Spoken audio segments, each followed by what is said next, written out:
નમસ્કાર, હું છું ચિરાગ ગઢવી અને આપનું શ્રી સત્યપ્રકાશ વિદ્યાપીઠ યુટ્યુબ ચેનલમાં સ્વાગત છે। તો આજે ધોરણ 9 ત્રિકોણ ચેપ્ટરની વાત કરીએ તો લાસ્ટ લેક્ચરની અંદર આપણે એકરૂપતા, ત્રિકોણની એકરૂપતાની વ્યાખ્યા જોઈ હતી અને ત્રિકોણની વ્યાખ્યા જોઈ હતી। તો આજના લેક્ચરની અંદર એમાં આગળ માહિતી મેળવવાની છે। એકવાર રિવાઇઝ કરાવીશ। એકરૂપતા એટલે શું? ત્રિકોણની એકરૂપતા એટલે શું? તો કે બે ત્રિકોણની સંગતતા માટે તેની અનુરૂપ બાજુઓના માપ અને અનુરૂપ ખૂણાના માપ સમાન હોય તો તે સંગતતાને એકરૂપતા અથવા તો ત્રિકોણની એકરૂપતા કહે છે। રાઈટ। લાસ્ટ લેક્ચરની અંદર આપણે વ્યાખ્યા જોઈ હતી કે બે ત્રિકોણની સંગતતા માટે એટલે મેં કીધું હતું કે બે ત્રિકોણની સંગતતા એટલે શું? તો કે સરખામણી। બે ત્રિકોણની સરખામણી જ્યારે કરવામાં આવે અને બંને ત્રિકોણની અનુરૂપ બાજુ, રેડી, એટલે કે અનુરૂપ બાજુ એટલે કેવી બાજુ કે જેના માપ સમાન થતા હોય એવી બાજુ આરે જેની સરખામણી કરવાની છે। તો અનુરૂપ બાજુના માપ અને અનુરૂપ ખૂણાના માપ સમાન હોય તો તે સંગતતાને એટલે કે જે સરખામણી કરી છે તેને એકરૂપતા, ત્રિકોણની એકરૂપતા કહે છે। તો લાસ્ટ લેક્ચરની અંદર આપણે આ વ્યાખ્યા જોઈ હતી। હવે એની અંદર આપણે આગળ જોવાનું છે કે સરખામણી આપણે કરશું કઈ રીતે।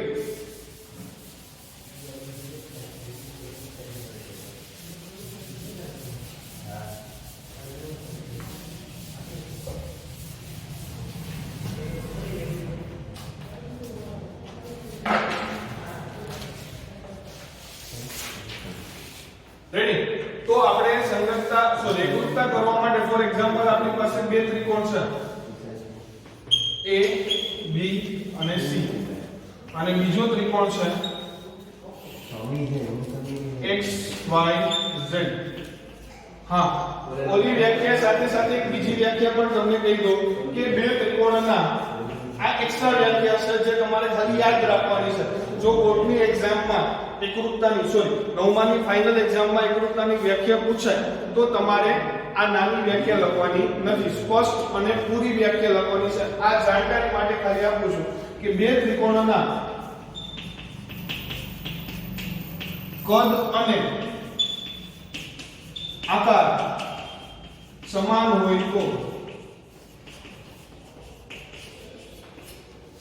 હોય તો તે ત્રિકોણને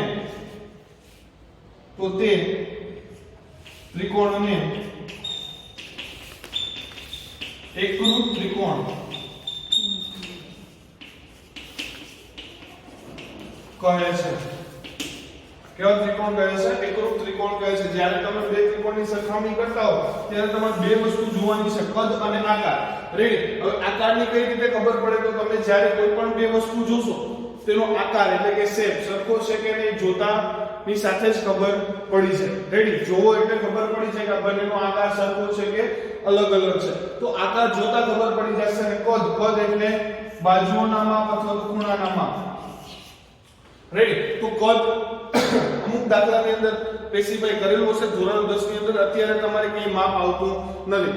રેડી। અત્યારે કઈ આના દાખલા આવતા નથી, પણ ધોરણ 10 ની અંદર ઘણી જગ્યાએ ત્રિકોણ ચેપ્ટરની અંદર માપ આપેલા હશે, ઘણી જગ્યાએ ખાલી આકૃતિ આપી અને તમને એકરૂપતા અથવા તો સમરૂપતા સાબિત કરવાનું કહેશે। રેડી। સમરૂપતા જે છે ધોરણ 10 નો ટોપિક છે જે એકરૂપતા ઉપર આધાર રાખે છે।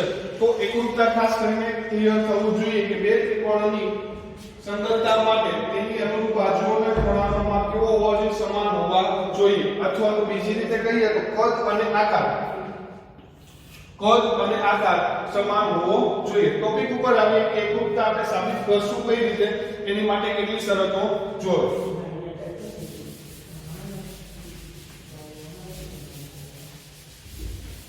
વ્યાખ્યા ઉપરથી જો શરતોની વાત કરીએ, ફોર એક્ઝામ્પલ આપણે વ્યાખ્યાની અંદર શું કીધું કે અનુરૂપ બાજુઓના માપ। હવે તમારી પાસે બાજુ કેટલી છે? 3 બાજુ છે અને ખૂણા કેટલા છે? 3 ખૂણા છે તો ટોટલ તમારી પાસે 6 કન્ડિશન થશે 6 કન્ડિશન અથવા તો 6 શરત થશે કે જેની મદદથી તમે બે ત્રિકોણની એકરૂપતાઓ સાબિત કરી શકશો આપણે 6 ક્યારે ચકાસવાની હોતી નથી 6 માંથી કોઈ પણ 3 ચકાસવાની હોય છે જે હું તમને નેક્સ્ટ લેક્ચરમાં શીખવાડીશ અત્યારે આપણે એટલું યાદ રાખીએ કે કોઈ પણ વસ્તુ સાબિત કરવા માટે આની એકરૂપતા સાબિત કરવા માટે તમારી પાસે ટોટલ 6 કન્ડિશન 6 શરતો હોય છે રેડી હવે ખૂણાની વાત કરીએ ફોર એક્ઝામ્પલ અત્યારે આપણે માની લઈએ કે ત્રિકોણ ABC અને ત્રિકોણ XYZ ત્રિકોણ ABC અને ત્રિકોણ XYZ એકરૂપ ત્રિકોણ છે ABC અને XYZ કેવા ત્રિકોણ છે એકરૂપ ત્રિકોણ છે તો એની અનુરૂપ બાજુઓના માપ પહેલા તો 3 બાજુની શરત આવશે અને 3 ખૂણાની શરત આવશે અનુરૂપ બાજુઓના માપ એટલે કે ફોર એક્ઝામ્પલ અત્યારે આપણે માનીએ કે ભાઈ AB નું માપ જેટલું હશે એટલું જ XY નું માપ હશે તો આપણે દર્શાવશું કઈ રીતે AB એકરૂપ XY AB એકરૂપ XY આ જે નિશાની છે આ એકરૂપની નિશાની છે કોની નિશાની છે એકરૂપની નિશાની છે જ્યારે પણ હું આવી નિશાની કરું બંને બાજુ કેરો ફોર એક્ઝામ્પલ AB અને XY રેડી તો આ શું કહેવા માંગુ છું કે હું AB ની સરખામણી XY સાથે કરું છું એટલે કે AB ની સંગતતા આપણે XY સાથે ચકાસીએ છીએ રેડી તો જ્યારે પણ ડબલ ઘેરા વાળું સાઇન હોય રેડી તો ત્યારે આપણે એને સંગતતા તરીકે વાંચશું અને જ્યારે પણ બરાબરની ઉપર આ રીતે કરેલું હોય રેડી તો એને આપણે એકરૂપ વાંચશું રેડી તો અહીંયા શું કીધું છે બાજુની માટે કે AB એકરૂપ XY એટલે કે AB નું જેટલું માપ હશે એટલું જ માપ XY નું થશે રેડી તો AB એકરૂપ XY આપણી પહેલી શરત થઈ ગઈ બીજી શરત શું થશે ફોર એક્ઝામ્પલ BC અને XY નું માપ સરખું છે તો BC એકરૂપ YZ રેડી BC નું માપ અને YZ નું માપ સરખું છે તો BC એકરૂપ YZ અને ત્રીજી બાજુ કે AC એકરૂપ XZ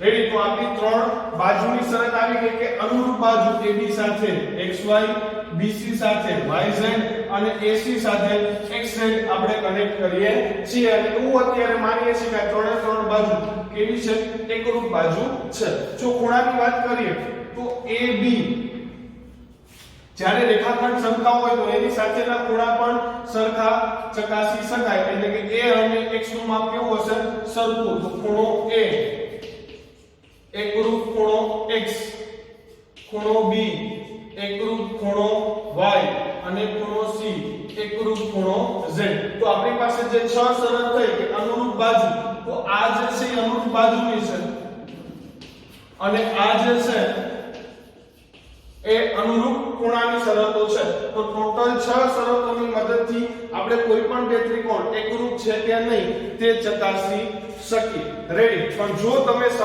એકરૂપતાની અંદર 6 શરત તમારે ચકાસવી ના હોય તો ધોરણ 9 ની અંદર આપણે 4 બીજી શરતો લેશું એકરૂપતા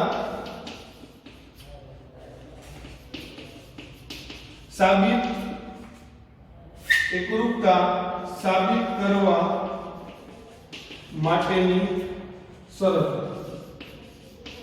જે તમે નાના ધોરણમાં સમજી ગયા છો શીખી ગયા છો ભણી ગયા છો રેડી કઈ શરતો તો બા શરત રેડી એટલે કે બાજુ રેડી 6 શરતોમાંથી આપણે કોઈ પણ 3 શરતો ચકાસવાની હોય છે રેડી 6 શરતોમાંથી કોઈ પણ 3 શરતો એટલે કે કાં તો તમે આ 3 શરતો ચકાસી શકો કાં તો આ 3 અથવા બંનેનું કોમ્બિનેશન કરીને પણ તમે શરતો ચકાસી શકો તો પહેલી શરત બા શરત જે આપણે આમાં ભણવાની છે બીજી બાજુ ખૂણો બાજુ એટલે કે બે બાજુના માપ સમાન હોય અને ખૂણાનું માપ સમાન હોય તો બાજુ ખૂણો બાજુ ત્રીજી શરત છે કાકબા. કાટખૂણો, કોણ અને બાજુ જે સ્પેશિયલ કાટકોણ ત્રિકોણ માટે વપરાય છે. રેડી, આ એક શરત જે છે એ કાટકોણ ત્રિકોણ માટે વપરાય છે. બાકીની જે શરતો જે છે એ ત્રણેય ત્રિકોણો માટે આપણે વાપરી શકશું. રેડી, તો પેલી બા બા બા શરત, બીજી બા કો બા એટલે બાજુ ખૂણો બાજુ, ત્રીજી કા ક બા કાટખૂણો કોણ અને બાજુ, અને ચોથી શરત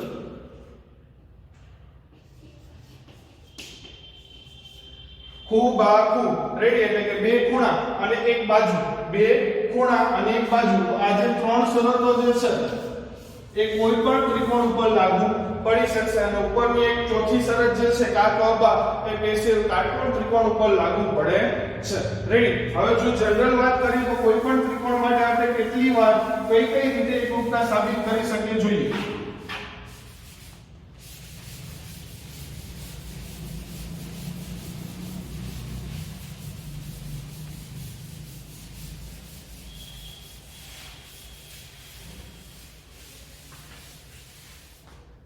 રેડી, ત્રિકોણ ABC અને XYZ માટે, ABC અને XYZ માટે આપણે અત્યારે 6 શરતો જોઈ. રેડી, હવે ABC પરથી જ ત્રિકોણ ABC ની સંગતતા તમે કેટલા ત્રિકોણ XYZ સાથે કઈ રીતે કરી શકો એ જોઈએ. 6 રીતે થશે.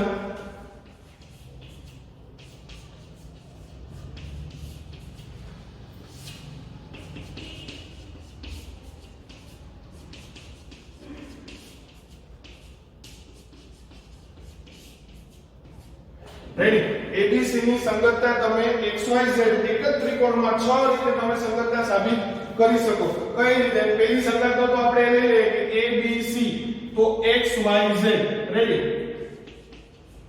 પેલી તો આ સંગતતા સાબિત થાય. ABC એમ ન રાખો અને XYZ એટલે કે A ખૂણો અને X ખૂણો સરખો હશે, B અને Y સરખા હશે અને C અને Z સરખા હશે. હવે આ જ ત્રિકોણને હું બીજી રીતે લખી શકું. XYZ ને બદલે XZY.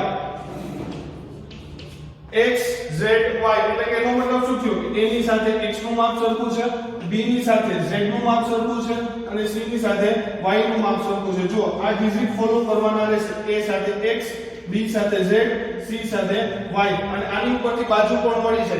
પેલા બે એટલે AB તો અહીંયા XZ, બીજા બે તો BC તો અહીંયા ZY અને પેલો અને છેલ્લો એટલે AC તો અહીંયા XY. તો પેલા ત્રિકોણ માટે બે સંગતતા છે ABC સાથે XYZ અને XZY. રેડી, બીજી સંગતતા આપણે ચાલુ કરીએ. ફોર એક્ઝામ્પલ y બિંદુને મારે સ્ટાર્ટ કરવું છે તો YZX. YZX એટલે કે ABC ની સંગતતા હું YZX સાથે પણ સાબિત કરી શકું. તો એમાં મારે શું સાબિત કરવાનું રહેશે કે A નું માપ Y જેટલું છે, B નું માપ Z જેટલું છે અને C નું માપ X જેટલું છે. હવે જો તમે આ સ્વરૂપથી ચાલો છો, હવે આ રીતે પણ ચાલી શકાય. એટલે YXZ YXZ એટલે શું થયું? A અને Y સરખા છે, B અને X સરખા છે અને C અને Z સરખા છે. હવે આપણે Y શિરોબિંદુ પણ નથી લેવું તો આપણે ક્યાંથી ચાલુ કરશું? Z થી. તો પહેલા આ ફોર્મમાં ચાલશું ZXY એટલે કે AZ BX અને CY સરખા છે. હવે ક્લોકવાઇઝ ચાલશું એટલે ZYX ZYX. તો ત્રિકોણ ABC સાથે XYZ ની 6 રીતે તમે સંગતતા સાબિત કરી શકો છો. અને આ 6 રીતમાંથી કોઈ એક રીતે એની સંગતતા એકરૂપતા થતી હશે. આપણે એક જ વાર સાબિત કરવાની હોય છે. ફોર એક્ઝામ્પલ આ આવી જાય તો આ બીજું કંઈ ચેક કરવાની જરૂર પડતી નથી. તો નેક્સ્ટ લેક્ચરમાં આપણે જોશું કે કઈ શરતો સાથે કેવી રીતે આપણે સાબિત કરી શકાય. આજના હોમવર્કમાં આ જ આકૃતિમાં મેં જેમ ABC ફિક્સ લખ્યા છે એ રીતે તમારે XYZ ફિક્સ રાખી અને ABC ની અલગ અલગ 6 સંગતતાઓ, ABC ની અલગ અલગ 6 સંગતતાઓ એટલે કેવી રીતે થશે? ABC, ACB, BAC, BCA, CBA અને CAB. ટોટલ 6 સંગતતા થશે. તો આ 6 સંગતતા તમારે લખવાની છે.